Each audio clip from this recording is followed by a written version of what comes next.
Surviving the Survivor. What's up, STS Nation, and welcome back. It has now been 4 weeks and 6 days since this savage quadruple homicide in Moscow, Idaho. Still no suspect named, no known suspect, and still no murder weapon. And once again, two phenomenal guests to break down the latest news. And today, since it is Saturday, as we do every week, we're going to take viewer questions, all the STS Nation out there who have so many smart questions, and no better guest to answer than the man at the bottom of your screen, retired detective Fil Waters. He's just not any detective. You're looking at a legend down there with the wood paneling behind him. He spent decades in law enforcement and has become an expert at obtaining criminal confessions. He spent 23 years working as a homicide detective in the Houston Police Department and investigated more than 400 homicide cases. Not too long ago, we had Detective Sergeant Chris Anderson on, who had investigated, I believe, 300 homicide cases. So now we have a little competition going here on STS Nation. And then on the top of the screen in the blue sweater and the very neatly groomed beard is Dr. Thomas Hyslip. He's a professor in the Criminology Department at the University of South Florida. He received his Doctor of Science degree in Information Assurance from Capital College in 2014 and focuses his research on cybercrime and cybersecurity. Prior to becoming a faculty member at USF, Dr. Hyslip served as a federal law enforcement officer for over 23 years, specializing in cybercrime investigation and digital forensics. One quick housekeeping note. Doing about 2 shows a day. It's a lot of work. Sometimes the real Carm is here, my co-host, but today we've got cut out Carm. She is my mother, a Holocaust survivor and a licensed therapist, hence the name of the show, Surviving the Survivor. I'm always trying to survive my mom's antics, but we do a lot of work. And if you want to support us, we're on Patreon. You just go to Patreon, punch in Surviving the Survivor. You'll get some ad-free content, behind the scenes footage. And this January 5th, which isn't far away, 8 p.m., the first virtual meet and greet with this lovely woman. You can ask her about the Holocaust. You can ask her about true crime. She's an addict, or about your marriage. She's a licensed marriage therapist. With that said, as I like to start every show, these become whodunits. Sometimes we forget the victims. So let us never forget those young lives lost way too soon. We've got Madison Mogen, 21, Kaylee Goncalves, 21, Xana Kernodle, 20, and Ethan Chapin, 20. And on to the news of the day. The New York Post, they interviewed a famed profiler named Jim Clemente, who the show Criminal Minds on CBS is based off of. And he said, the murderer who ruthlessly slaughtered these 4 University of Idaho students is likely a younger man and a first-time killer. To you first, detective, do you agree with this? A younger guy, first-time killer, as a man who's investigated 400 homicides. Are you leaning that way also? Well, I'm not much into the profiling aspect of things because I keep in any investigation I got involved in was always to keep an open mind, to be objective about the scene you're about to walk into and let the evidence lead me where I need to be, not take evidence someplace I want it to go. And it's always a journey for the truth. So I know the profilers, that's what they got paid to do. Criminal Minds, I would remind everybody, is a television show. And this case is not going to be solved in 43 minutes without commercials. So what he is saying, it may be, I'm certainly with his background, I don't know that I would agree or disagree with it. I would just say that's his observation about this particular scene. Myself, I don't rule anybody out. I don't rule out the fact that it might be a female. So we got to keep in perspective here of what we're getting into and where the evidence is leading us. And detective, you're retired now. I believe you're in the Houston area. you Correct. see a crime like this committed, how tough is it for you to just sit at home and not, hop online and try to figure some of this stuff out yourself? Do you get involved in any way? I mean, I know not professionally speaking, but do your instincts kick in? Well, of course, I have a private investigation and security company since I've been retired, and I have had occasions where I've had special prosecutors or law enforcement contact me to assist them. Now, I do not get online and involve myself in the investigation other than this type of a format where I am just making observations or I'm being asked questions about it, and what I would be doing if it were me involved in that investigation. I do not try to second guess the detectives that are involved in this, or any investigation for that matter. I may see later on where I might have done something different once the facts are out and we know everything that was done, but it's really not has never been my job to criticize or try to tell other detectives what they should be doing unless they ask. And so that's kind of been my perspective about this. So to answer your question, no, I don't get online and like a lot of these folks do. No, I don't do that. And Dr. Hyslip, and for those watching, we talked about it offline as I get yelled at a lot. I'll be calling him Tom moving forward, so don't send the hate mail. But for right now, Dr. Hyslip, I totally get what the seasoned detective is saying.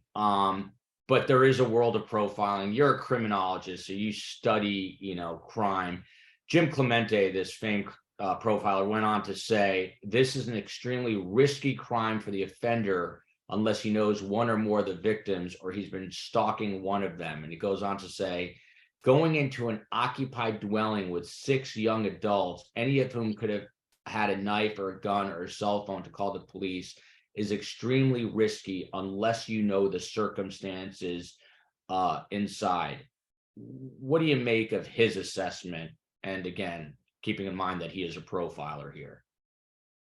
Well, the assessment you just read, I would tend to agree with that in general terms. I mean, going into anybody's home is risky because you don't know what you're walking into. And so I think what he said there, that it makes sense. But you going back to Phil's answers as well, profiling to me it's a tool. And it can help in an investigation, but it's not the end all be all, and it certainly shouldn't eliminate people from possibility of being a suspect just based on a profile. And Detective Waters, in your 400 investigations, did you deal with a quadruple homicide, a quadruple stabbing? Was there anything remotely close to this particular case? No, the short answer is yes. I had 2 or 3 scenes that were multiple fatalities. One that comes to mind in particular was a triple homicide in a car dealership. There were three men that were gunned down over a car. The suspect in that case, in fact, the entire incident was captured on video. So we had every part of the beginning and the end of that particular multi-fatality homicide. So, and it took us 5 months to finally find the right person. And we were doing all sorts of things. In fact, we had brought the FBI in because there was a federal nexus to that particular investigation. And they were doing, because they have the resources, they were doing cell tower dumps because the individual had been seen on the phone. So we were trying to narrow down, we're talking hundreds of thousands of phone calls that they were filtering through to get down to this particular one. And we had a lot of support from them, but I think people need to remember that when, as in the Moscow, Idaho case, other agencies that are brought in at the request of the lead agency. It's not like Die Hard where gentlemen, I give you the FBI. They don't just show up and take things over. So in my particular case, in that one, the case was solved 5 months later by a phone call from a scorned woman, which was what bust the case wide open. So what I'm hoping and praying for this thing in Idaho is they're processing a lot of evidence here. We got to go back to the beginning of this thing, and we're talking hundreds of pieces of evidence. We're talking about DNA analysis. We're talking about trace evidence. We're talking about witnesses that have, and when I say witnesses in a general term, anybody that they have spoken to and taken a statement from that might be related to what happened that early that morning. So there are so many aspects. It's multi-layered, and it was fortunate, certainly, that the Moscow PD realized that this was way above their head. They've never seen anything like this in that community. I mean, we're talking about a population of what, 28,000 in a college town, and the police department's got 36 sworn personnel and support personnel. The police chief, as I have read, is from there. He's worked there his entire career. And it was pretty clear from the very beginning, when that first press conference that he held, that he was overwhelmed by what he had seen and what had occurred. So but again, they had enough wherewithal to request the state come in and assist, and request the FBI to come in and assist.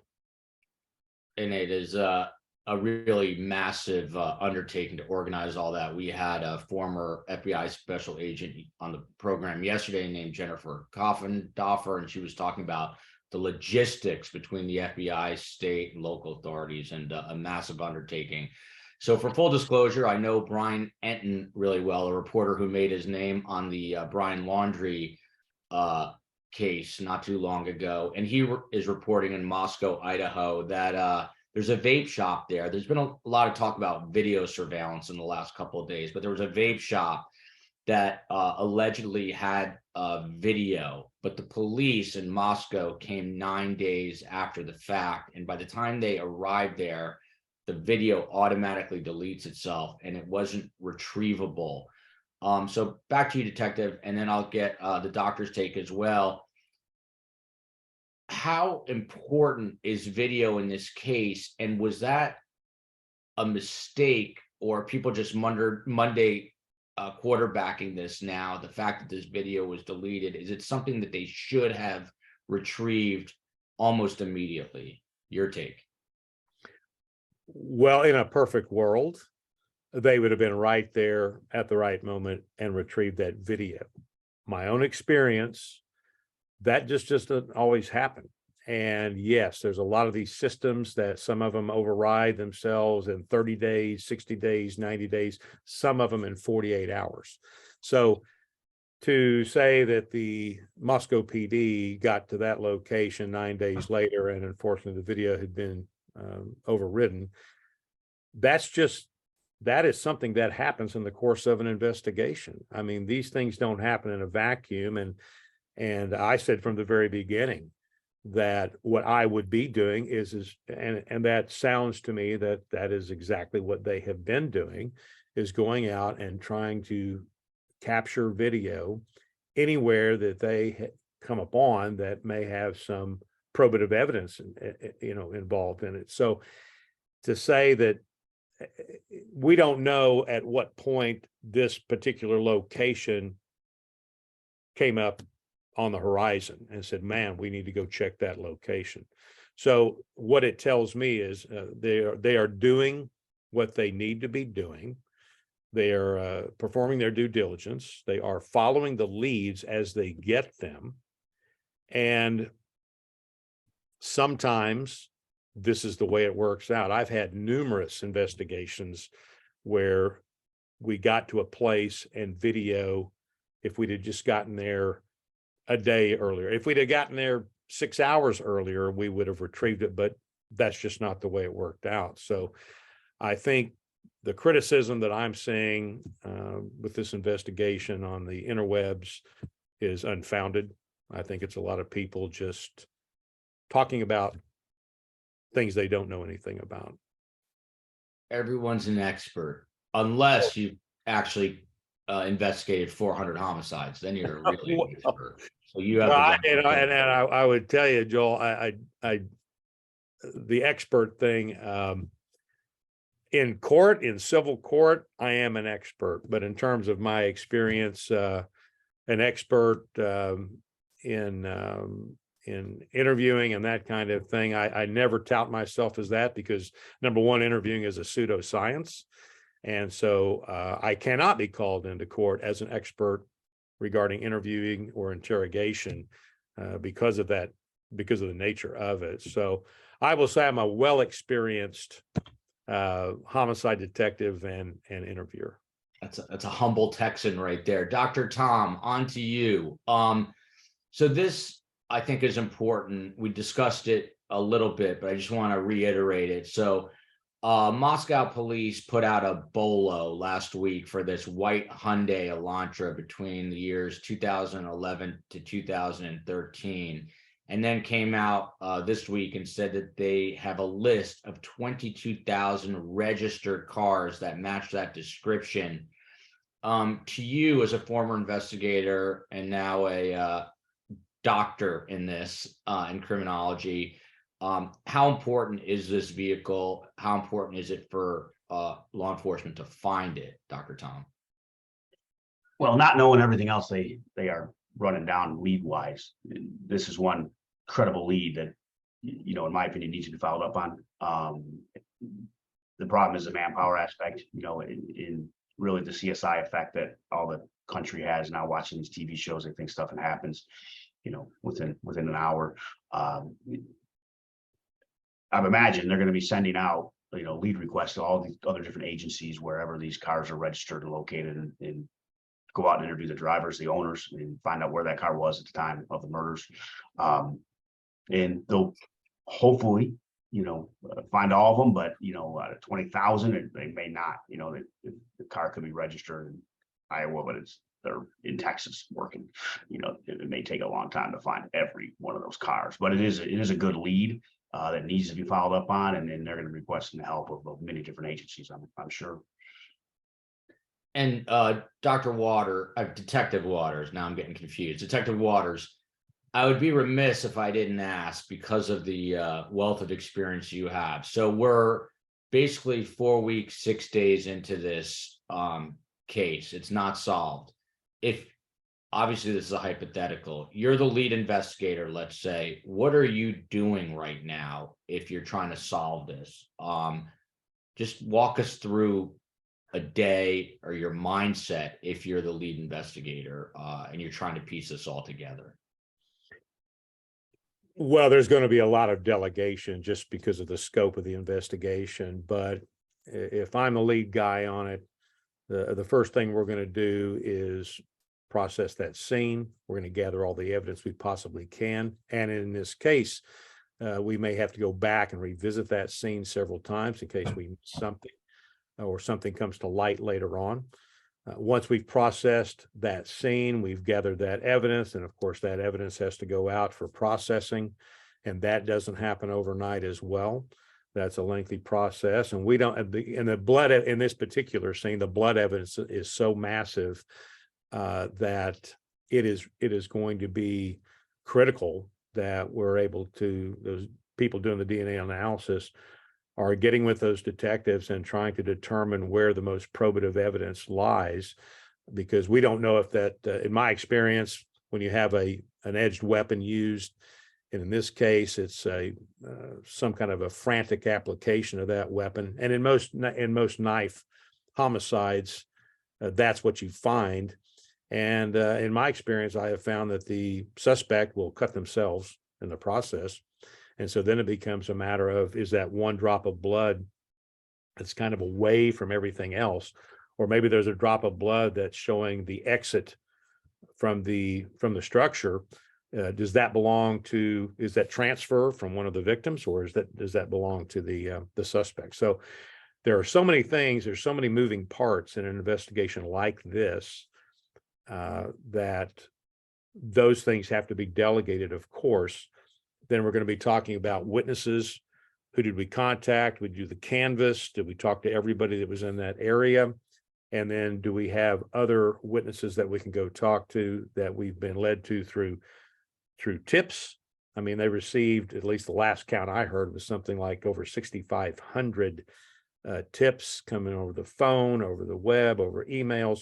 So this is a multifaceted investigation, and there are going to be people assigned to different aspects of it. I know when I've had high profile cases that were multi-layered, that's what we did. We just took members. If I was the lead on it, the members of my squad would be designated to perform other tasks. And I'm kind of I am that person that brings all of this and gathers it all up and then starts to examine what we have and seeing where we need to go. Where is the evidence leading us at this point? Regarding the 22,000 22,000 Elantras, I'm assuming that is within the state of Idaho. And I would hope that their DMV breaks those cars down into colors. So again, this is be something I would be doing. And I've done this before in an investigation where all I had was a silhouette and a picture on a video of a 2015 to 2016 Toyota 4Runner.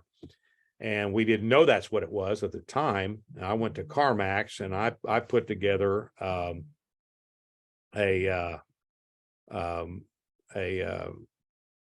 I took 4 SUVs that looked similar. And we finally got it down to the taillights on the 4Runner were what matched the video, the pictures that we took off of it. So they're doing all those kinds of things now.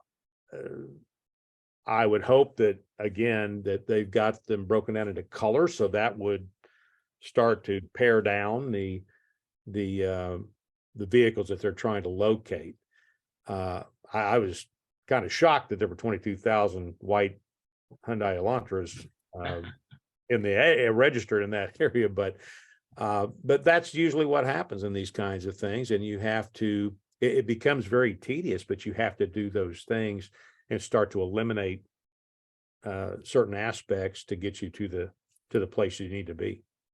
Dr. Tom, anything you want to add? And also, I think the detective brings up, he said it, in passing just now, but it's an important point. Detective work is tedious, right? Investigative work is tedious, but anything to add to the Hyundai Elantra, seeking that vehicle? Well, with the vehicle, I mean, I think we've covered it pretty well. I mean, it's tedious. You got to go out and, like the detective said, eliminate the ones you can, find the ones you have to, and interview the owners to see where that car was at that time. And there's no easy way to do it. Once you can get it down to as small a list as you can, but at that point you have to go out and interview the owners. And I mean, that's the same as, any investigation where you have to rule out people to limit, who's a suspect. And that's really, it's just tedious, it's time consuming. That's where they're at this point. And I promise you, we're going to get to a slew of viewer questions in just one moment. But back to you, Detective. I think the triple homicide you talked of, that you investigated. I believe you said it took 5 months to solve that case. So there are all these Monday morning quarterbacks who are critical of law enforcement. Are you surprised that we're a month and 6 days in right now? Did you expect it to be solved? Do you expect it'll take 5 months or less? Or is there any way to know? I'm not surprised we are where we are. And on the other hand, I would never try to predict when this thing will be solved, having been through cases like this that took months to solve, and only because it may take a point where we go back and we reevaluate all the evidence and everything that we have accumulated and see if there's something that we missed in all of that, because this is massive. And so I can tell you, I had I hate to keep telling war stories, but I had a capital murder here that was an unknown suspect, and it was a big time whodunit, very violent scene, and we had 6 different suspects, and of course. What Dr. Tom said, alluded to, I agree with completely. It's as important to eliminate suspects as it is to find the right one. And so that's what we were doing, going through this process and so forth and so on, interviewing people and doing DNA swabs and all this good stuff. And I want to tell you, we were probably about 4 or 5 months into that investigation, maybe longer. And at one point in time, we just hit a wall. We had video from across the street and all sorts of stuff. We had all sorts of great stuff here. And we went back and reviewed one of the reports, one of the supplements from the detectives that made the scene. And there was one line in a supplement that talked about a car that was parked around the corner 2 blocks away with a flat tire against the curb. It was just in an odd place. And the detective that made the scene made a note in his supplement. This is the car, this is the license plate, and this is where it was. And that was it. My partner at the time had gone back and reviewed that. And he told me about it. We ran the license plate. And now this gives us another person to talk to. So long story short, we tracked down the registered owner of that car, come to find out that it was another individual that had the car that night. And that led us to talking to the daughter of the registered owner, who said that her boyfriend, who had been driving the car that night, had come home and he had what looked to be blood on the cuffs of his pants and on his shoes. Now he had stomped a woman to death, and very bloody scene and so forth and so on. But when you hear something like that, well, in homicide we call that a clue. And we took off, and it turns out that was the individual. And it was only for this one line in a supplement that we went back and reviewed that report that we picked up on it at that point. And it was months later. So there's and like this case, there's such a volume of information coming in and being put into supplements. It may take a point in time where there's a second look at the information that's already been gathered and see, did we miss something there that we can follow up on? So these people, again, I would ask the people that are the most vocal about criticizing the chief, the department, the investigation. I would just ask them, how many homicides have you worked? Good question. And that is rhetorical, I believe. So let's get on to some viewer comments and questions here. Speaking of questions, and I still have things I'd love to ask both of you. So we'll intersperse them as we go here. The first one comes from B Server. What makes me suspicious, if it was a college student who did this, is that not only is the driver not coming forward, but neither are the parents, who must know their child's car. That's more telling to me.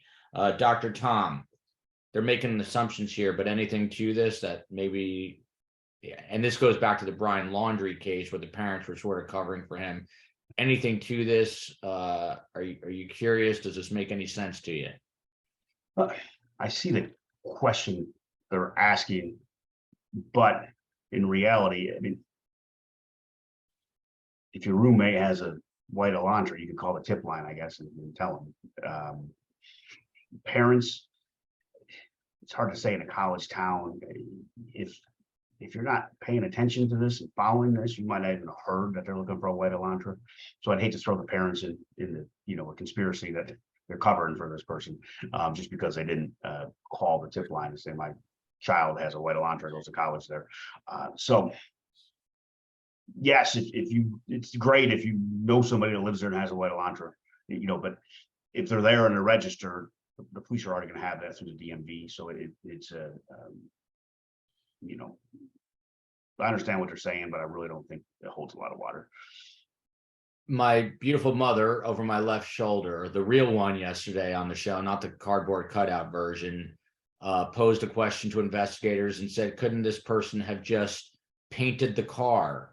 Detective, how hard is it to, number one, paint a car and keep it concealed if you had a white car and tried to make it a blue car? Well, it's not hard to do. You go down to your local Mako paint. Are they still around anymore? I think so. You can go down there and have the car painted. Now, I would say that, and to what Dr. Tom just said, I agree with. You're assuming that everybody's aware of this, and that's just never the case. So what your mom suggested, let's just say that happened, and the guy at the Mako paint stall went, you know what? I've seen something about this white Elantra in the news regarding the murders in Moscow, Idaho, and I wonder. And then that person may be prompted to call local authorities or wherever he is and say, hey, look, I just painted this white Elantra, which would then create a lead, and then those detectives can follow up on it. So there's a lot of scenarios where that could happen, and not to saying that it hasn't happened, but I think I agree with Dr. Tom that this is kind of a speculative conspiracy theory thing. And detective, I'm a former news guy. What was your relationship like with the media? Were they a pain in the ass? Did they get in the way, or did they help more than they hurt, or hurt more than they help? Yes. I had a very good relationship with our local media, and it was, I had that relationship that you do see on television, where I would ask them not to release certain aspects that they were asking me about. And there were times when, of course, then the question would be asked, well, when you find out, you'll call me, right? Well, of course, you want to establish those relationships of trust. And I was able to do that, and just had some really, in fact, I cannot think of anybody with all of the stations in Houston that were not good to me in terms of what I asked them not to show, and then they trusted me to know that I would contact them and let them know that this is what's happening. So it was a good relationship. I didn't really have any problems. Now, there were times where I would say something because I did it long enough, held enough pressers, that I knew what they were looking for was that one sound bite, that 10-second line that they could either put in the paper or broadcast. So I was cognizant of that, and I would try to give them that little bit where they could go, okay, wow, here's what he said, and pop it, but make it relatable to the particular press conference and to the homicide investigation we were talking about. And for those who don't know, an average news story on television runs about 1 minute and 30 seconds. And whenever I was putting together a story, I'd always try to pick a 10-second bite or less, so I could get a bunch of sound bites, so the detective knows the right length of a bite. Dr. Tom, to you. So a lot of people were critical early on of the Moscow PD. First, they came out and they said it was targeted, then not targeted, to try to ease the anxiety of the community. That word went back and forth. It was a hot button word for a little bit. How important, in your opinion, is it for investigators to have a good working relationship with the media so they can do their job? Well, it's important, but at the same time, it's not the investigator's job to give the media their sound bites or to make news stories. But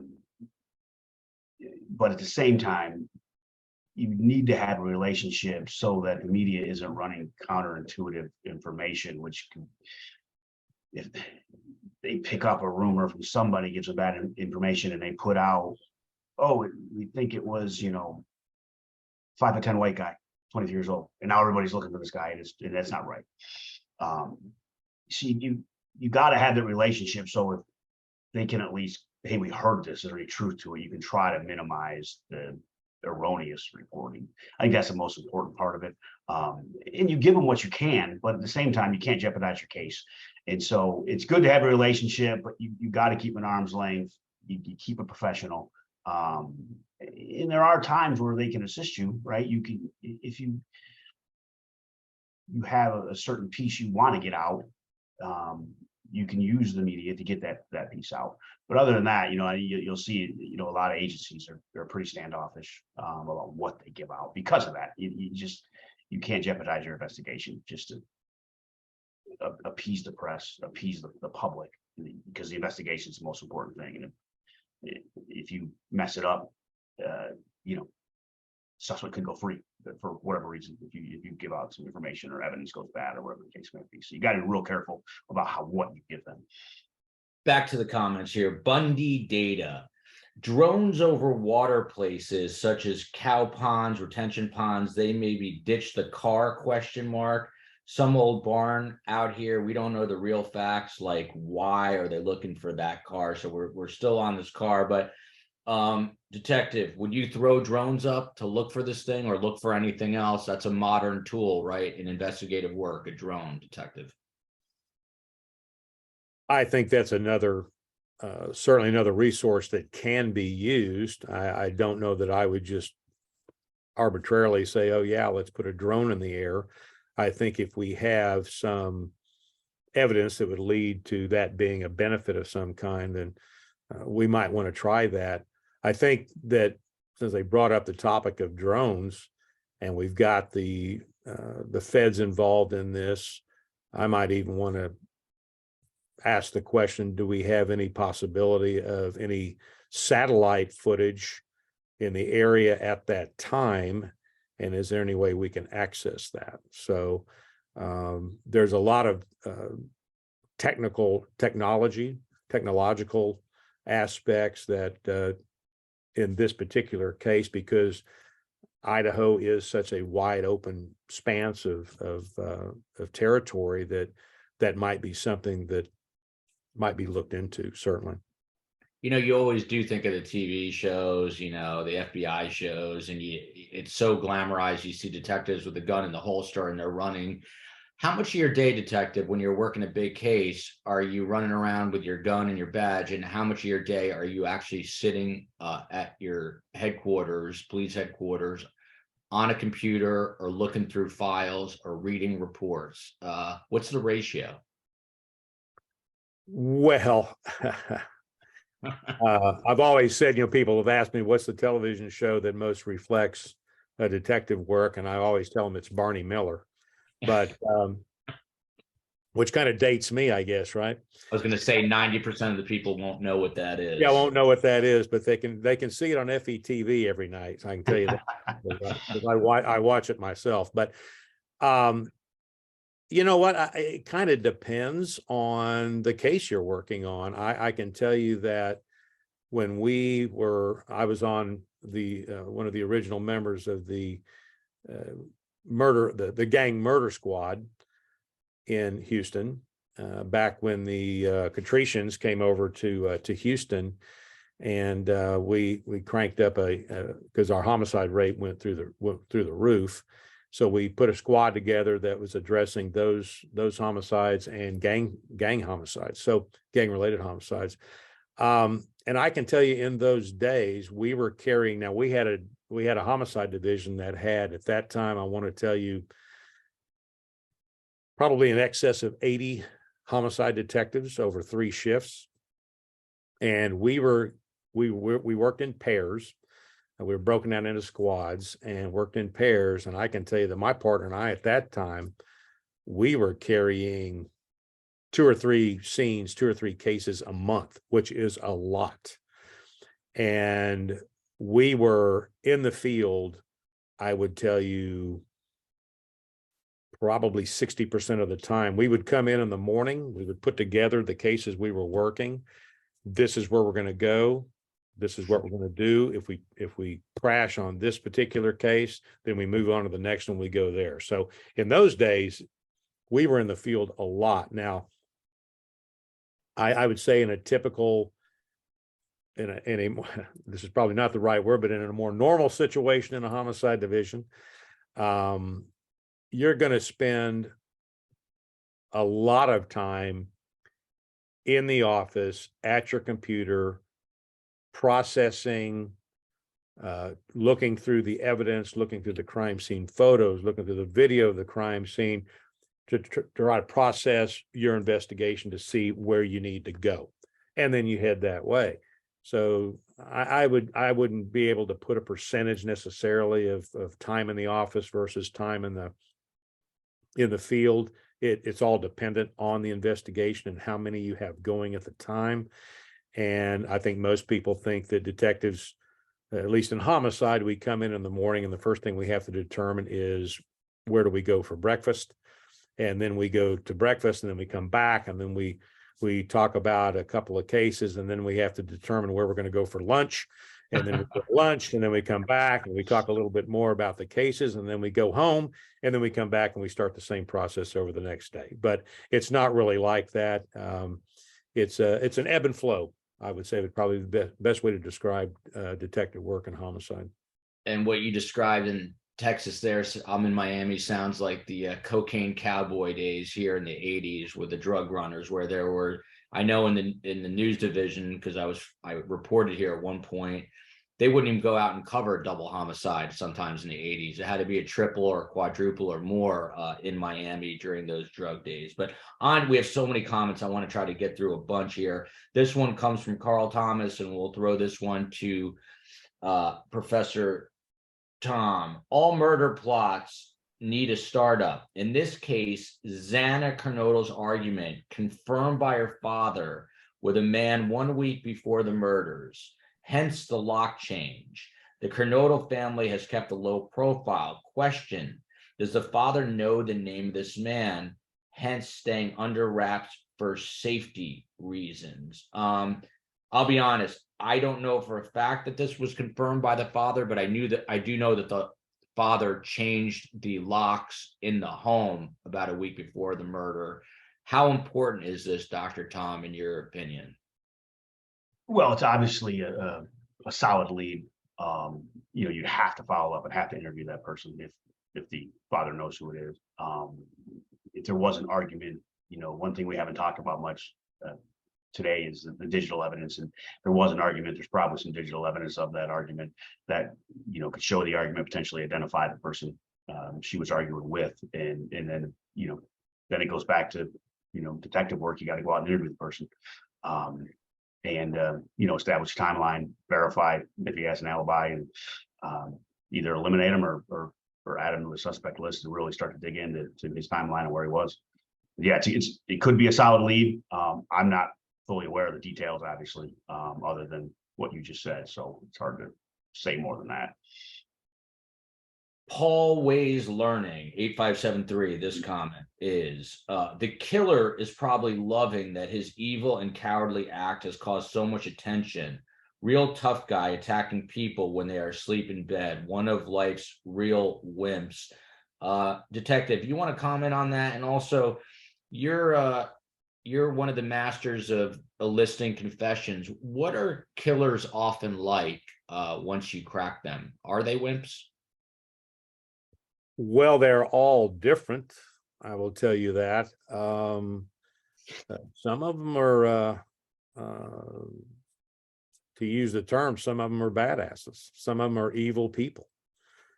Some of them are, and I'll use the term sparingly, but some of them are good people who just did a bad thing.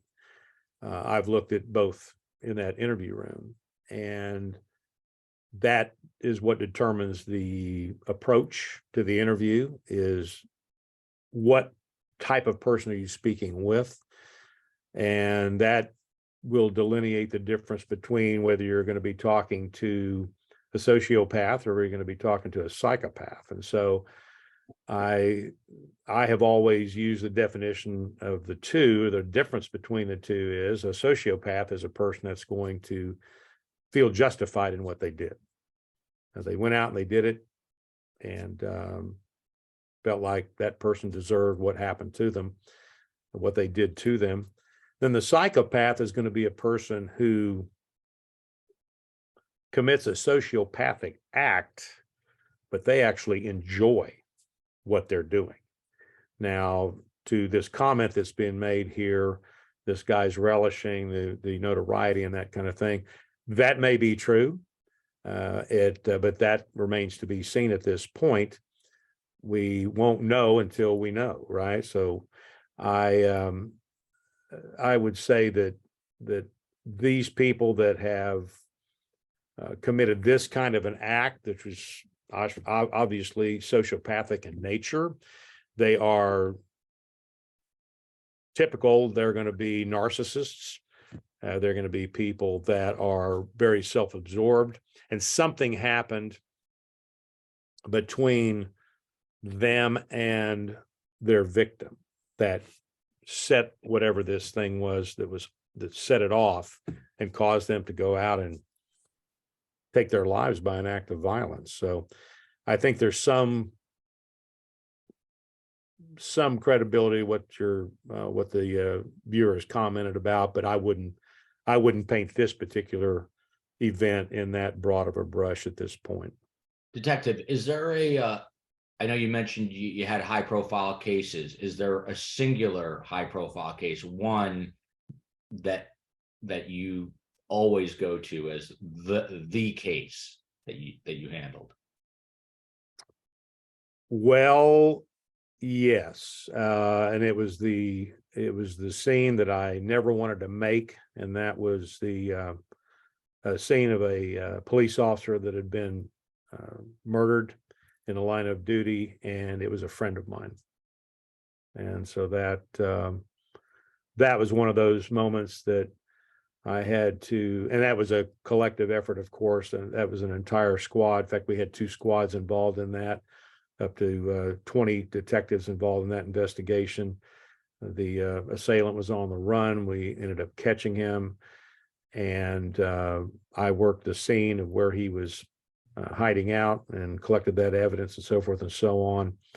And that was a tough one. You had to compartmentalize all the emotions that you were feeling at the loss of a friend and a fellow officer, and get the job done and make sure. His name is Tim Abernathy, and he was ironically, he was murdered on December 7th, and he was a Navy veteran and working an overtime shift to support his family. So it was not a good situation in a lot of ways, and again had to compartmentalize the emotions to get the job done and do the best possible job for Tim, to make sure that we found the right person who did the wrong thing and make sure there's a measure of justice and bring about some peace for his family and his fellow officers. So sorry to hear that, and may his memory be a blessing. Never easy to hear that. So the next comment is from Artsy Rose. And Dr. Tom, will send it to you. People in the community need to take notice of anyone whose behavior has changed. This would be the single biggest clue, so much that they should report it. How important is it for community members right now to be looking for behavioral changes of their neighbors, let's say? Well, good question.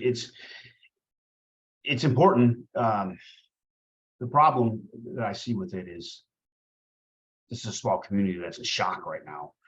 So they may have changed their behavior because they're scared, because the killer hasn't been caught. They may be scared to go out, or maybe they're staying in more because they're afraid, killers on the loose. They're acting differently to protect themselves, what they think are protective measures. So it's hard to judge someone's changes in a situation like this. I would caution people and say that if the change is extremely erratic, way out of the ordinary, okay, make a call. Worst case, the police go talk to the person. If it's a reaction to this horrendous crime in your community, where you're staying in, you're not going out, you're guarding your children more, whatever the case may be. I don't, you hate to say, yeah, calling on your neighbor because they're not coming out of their house now or they're scared, so it's tough to say not to call, but you got to use your best judgment. And these people, they're your neighbors. Are they really out of the ordinary, or are they reacting to this, heinous crime in their community? So we've talked about something on this show quite a bit. The first person to bring it up is a Navy SEAL and retired FBI special agent, who in no way suggested he's a suspect, but did say he needed to be ruled out. And that is Kaylee Goncalves' father. He's spoken a tremendous amount to the media. He's given out details that a lot of law enforcement experts like yourselves say he shouldn't have, like the nature of Kaylee's wounds versus Maddie's wounds.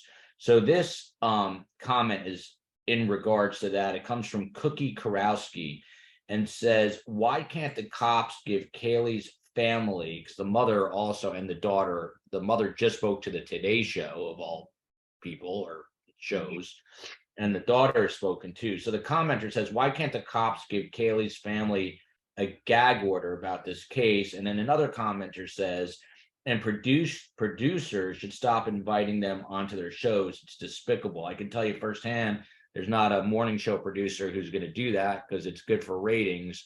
But to you, detective, how problematic is it if you've got a family member of a victim that is speaking profusely to the media, and then on top of it, seemingly giving out information that maybe only the killer or law enforcement would know?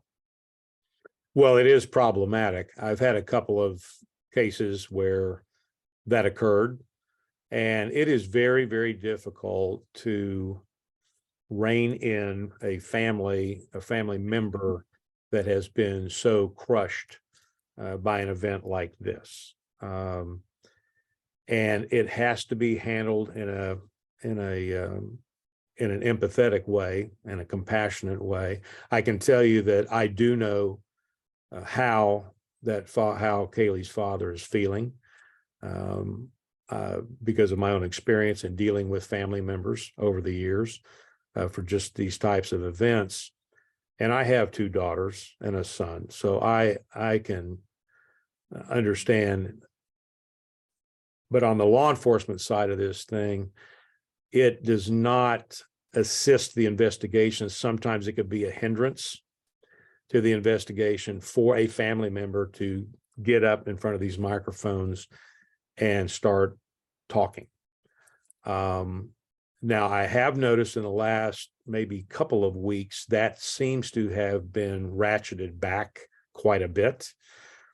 I know that the problem from the beginning of the investigation was the optics regarding the communication from the police chief to the public, and then they had a captain up there, and then a PIO, and at the beginning of this thing, as you've already talked about, Joel, it was targeted, it wasn't targeted, then it was back to it was targeted, and this kind of miscommunication is not done, certainly not done on purpose, and it happens. It kind of manifests itself because this event in that town.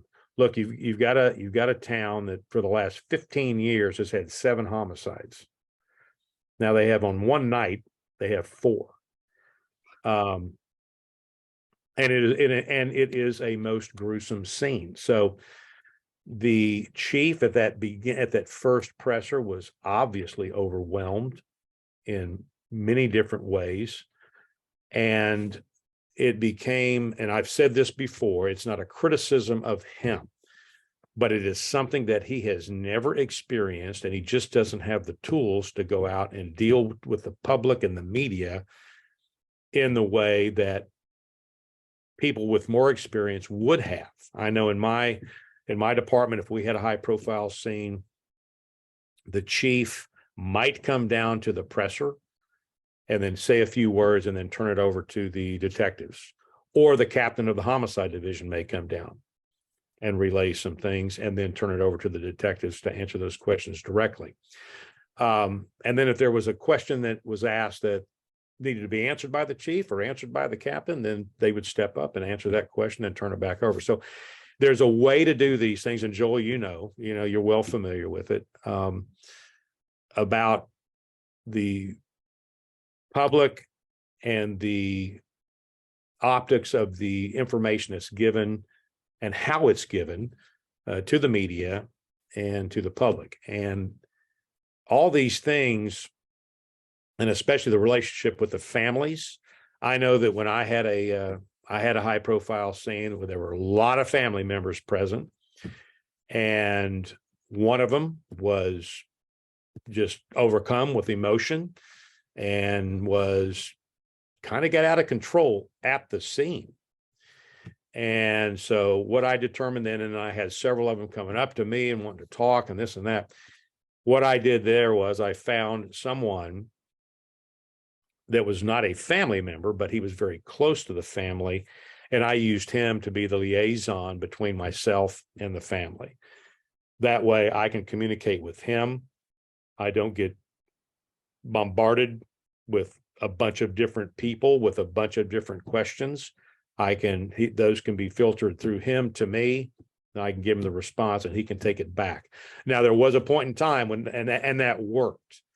And then there was a point in time where I would get with the key parts of that family, and then I would just give them an overview. Do you have any questions? So it's a real, you have to develop that kind of relationship in that communication through your experience. And again, this is not a criticism of the chief or those detectives or anybody else in that town, in that department.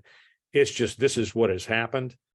And they don't have the experience to be able to communicate it in the way that maybe it should have been. So you have this confusion, and I think it's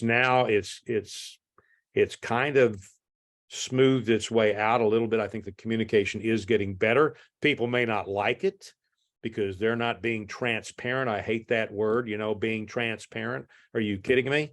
This is a quadruple homicide investigation, and we're not going to be transparent to the point, and I love the word you used, to appease your questions and your curiosity. And appeasing doesn't work in raising kids.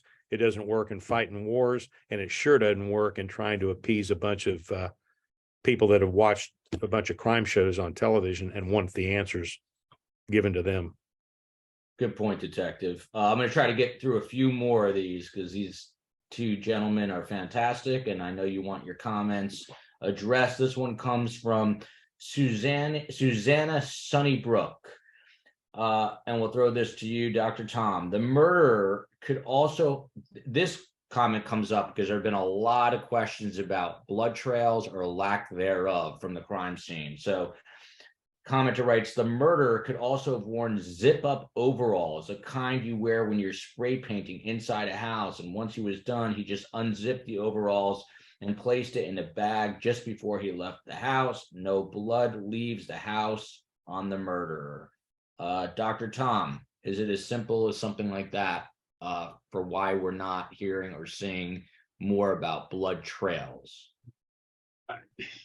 No, I don't think it's that simple. I mean, I know personally, I've had to wear Tyvek suits in the military and different jobs, and getting that stuff on and off, and you got gloves, and if you had blood on you on the Tyvek suit and you take it off, it still could splatter.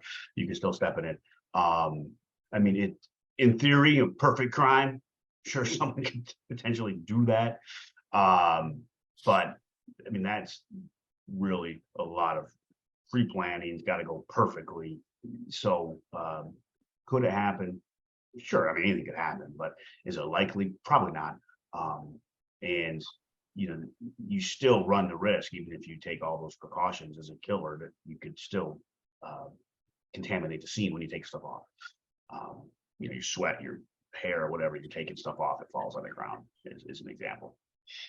So this next one comes from Peter Grant, and this is a little bit more in the profiling realm of things, but we will throw it to you, Detective. When this is all said and done, I think it will be someone with direct knowledge of their activities that night, who knew them and followed them home. 2 victims were collateral damage. I suspect a neighbor who was always getting awoken, even the word is awakened, by late night comings and goings. Rage and using a knife makes it personal. Also, not wanting to get caught. Anything to this comment, Detective? Well, I mean, they've said a lot of things there, yet to be known, yet to be discovered. I don't look, the neighbors and this. I've seen one of the neighbors that was in an interview, and he said some weird things and so forth and so on. And look, these people around this thing, most the closest to it, have all been interviewed. We don't know to what degree that they have been cleared. They may go back and talk to those people. Look, this nothing stops. It's not like we put this name on a cleared list and all of a sudden they're gone. There may be a need to revisit that. The going back to the previous question, I agree completely with Dr. Tom. I mean, that's a wearing the Stay Puft Marshmallow suit and thinking they got in there, and I mean, that's television stuff. And I would imagine, because of the blood evidence in that scene, that they have determined an exit and an entry, and because there's going to be transfer all over that place, I'm sure they're going to, hopefully they'll be able to tell who was killed first. You would presume that it was going to be Ethan and Xana on the second floor, and then they had to go up to the third floor. And hopefully the blood trail, the transfers, will show that. It'll show the order of things. There's a lot to be, they've got to let that scene talk to them, as well as they have to listen to what people that they go and talk to have to say. So I think it's, when it comes down to it, it's always, I'm a Marine. I was always taught the KISS principle, keep it simple, stupid. And as complicated as this investigation is, I think when it comes down to it, we're going to find out that it's going to be a rather simple explanation as to why it happened and what the circumstances were. So that's been my experience anyway.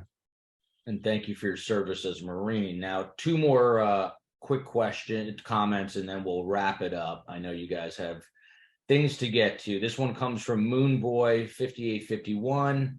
Moonboy writes, pure speculation. This is interesting to me, and I'll tell you why, this comment. I think the killer was also the stalker of Kaylee, very likely infatuated with her, and likely followed her and found her on Instagram. This means that they could have driven halfway across the country to commit the crime. The reason I find this interesting, I told you we had this legendary FBI mine hunter, Ann Burgess, on, and we also had a PhD who studies serial killers, and they talked about the evolution of crimes in the modern world. And now you've got Instagram. Women are out there, men are out there. It's very public. Things are trackable and traceable. So Dr. Tom, I guess the question is it possible he found her on Instagram, did drive halfway across the country? And then Detective, I'd love your take on how crimes have changed in a modern world, and then we'll start to wrap it up. I mean, I would say, yeah, sure, it's possible. In the digital footprint, digital evidence of the victims would point to some of that if there was any direct messaging, if the person recently started following her Instagram profile and liking pictures. and so there could be some digital evidence to support that. But I'll let Detective Waters talk about it maybe a little bit. But the problem with stalker, if they came from across the country, to get there and then go into an unknown house and do everything they did is let's just say troubling. I don't know, unless they got there early and were there for a week or two or something, to know the patterns, to know when they're home, to know when to go in and where to go in the house. So definitely plausible. I think the digital evidence could be a big player in this, and that's something we'd love to talk about at some point if you're interested.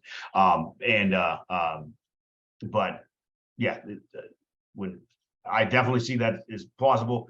It could even be somebody local, followed him on Instagram, became a stalker. And Detective Waters, it's a modern age. Over Dr. Tom's left shoulder, you see an ancient computer back there, but we're in a modern world. How has crime changed, do you think, with social media, with the advent of technology? Well, I don't think crime has changed one iota since the fall in the Garden of Eden and sin filled the world, and we have good and evil people. So from that aspect, it hasn't changed one bit. Now, what I will say has changed is the technology that allows detectives to have more evidence to gather and more resources to investigate crimes, and that is always a benefit to law enforcement. So bringing those things to a conclusion, and because we have, the perfect example is the number of cold case squads that we now have, and detectives assigned specific to cases that, to use the terminology, have gone cold, but they've gone back and they review those cases. They look at the type of evidence that was gathered at the time, and sometimes they have some biological evidence that they can submit to DNA, and then come up with a suspect and close those cases for those families. So that aspect has changed tremendously. In fact, it was kind of in its genesis when I retired, but this genealogical DNA tracking is amazing. I wish I had had that resource when I was there. It's really a cool tool to be able to use. So I would say the crimes, the nature of those crimes, the people involved in these crimes have not changed one bit. But I think the resources to be able to solve these crimes and more of these crimes certainly has been expanded to a degree that I would never have believed when I was a baby cop, 35, 36 years ago. Well, they say the most interesting man in the world is the guy from that beer commercial. I say it is Detective Fil Waters, retired detective, a legendary detective, spent decades in law enforcement and investigated more than 400 homicide cases. I want to get you back on because I know you're a master of getting people to confess, and I want to dig into your brain about how one does that. Dr. Thomas Hyslip, professor in the Criminology Department at the University of South Florida, also spent about 23 years specializing in cybercrime investigations and digital forensics before that. Thanks to both of you. Don't you all worry. We'll be back with another episode of Surviving the Survivor. Love you, America.